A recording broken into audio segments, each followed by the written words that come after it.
Then Pete Buttigieg goes on to eviscerate Mike Pence, and I'll play that in 1 second. Nobody likes Mike Pence, trust me. I grew up in Indiana. I was born in Indiana. Nobody liked him when he was the governor. But what Pete just said about JD Vance was absolutely true. There are stories from JD Vance's transgender friend that after the transgender friend got surgery about a decade back, JD Vance showed up at their door with cookies and congratulated them on their surgery. Now, JD Vance is fighting to strip rights away from his old friend. He has made a complete flip, and I say this all the time, but right when you put on a MAGA hat, you become about 50% dumber. It's like you have to lobotomize yourself before you put on a MAGA hat, and overall just lose all empathy for your fellow Americans. JD Vance also was a never Trumper who called Donald Trump maybe America's Hitler, who said he's cynical. JD Vance actually seemed to be quite sympathetic and have a lot of depth at one point, but he lost all of that because he had to lunge at this opportunity to be a MAGA sycophant. But watch Pete Buttigieg absolutely want a really good gotcha question that is honestly just the most obvious question in the world for your Trump supporter coworkers or Trump supporter family members or cousins or whatever. Everybody has some Trump supporter person in their life that angers them.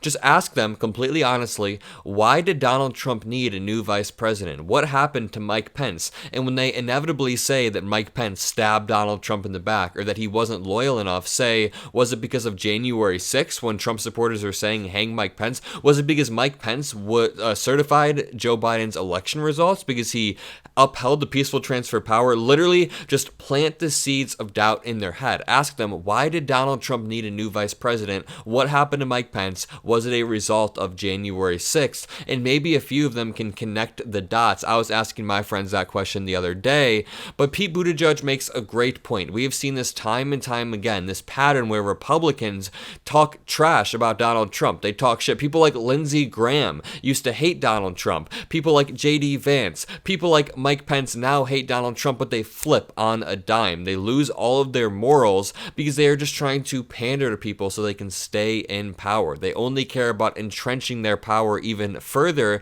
and they do that by lying, by pandering. Donald Trump doesn't care about abortion. He just panders about banning abortion because he wants to win over evangelical voters. It is simply politics. And Donald Trump claims that he's not a politician, but he is the biggest politician out there. He is more of a politician than any other politician, more of a politician than Pete Buttigieg. Donald Trump will just say whatever he needs to say at any given moment to win over votes. That is very politician-like of him. But remember, JD Vance is full-throated MAGA. He wants to ban abortion. He said that he would have stopped Joe Biden's win from being certified on January 6th. We can't let MAGA rebrand him as some sort of moderate who's going to win over the moderate Nikki Haley voters. He is far from that. He is a full-blown MAGA supporter, and I'm honestly surprised Donald Trump chose somebody like him over somebody like Marco Rubio who can appeal to a broader base, but Donald Trump seems to be incredibly cocky this election cycle. I've heard some strategists say that the reason they chose JD Vance is because his journey from a never Trumper to somebody who accepted Trump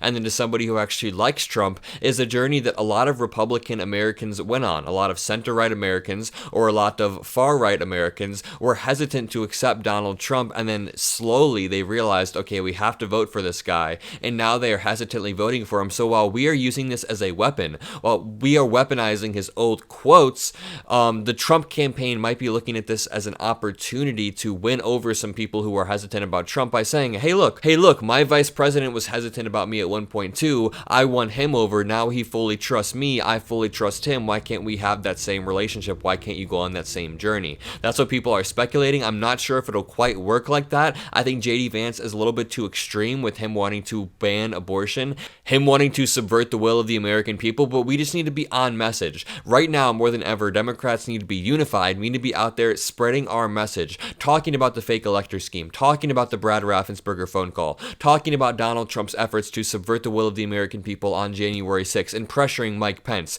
Right now, honestly, President Biden is trying to go out there and talk about it, but it's not always as effective. People are too focused on his age, and that is what all of the journalists are writing about. So the onus is now on you and I to save democracy, to go out there and talk about Donald Trump being a threat. Either way, if you enjoyed this video, make sure to leave a like, make sure to comment a blue heart, hit that subscribe button. Have a great day. Knew a lot of people like him when I got to Harvard. I found a lot of people like him who would say whatever they needed to get ahead.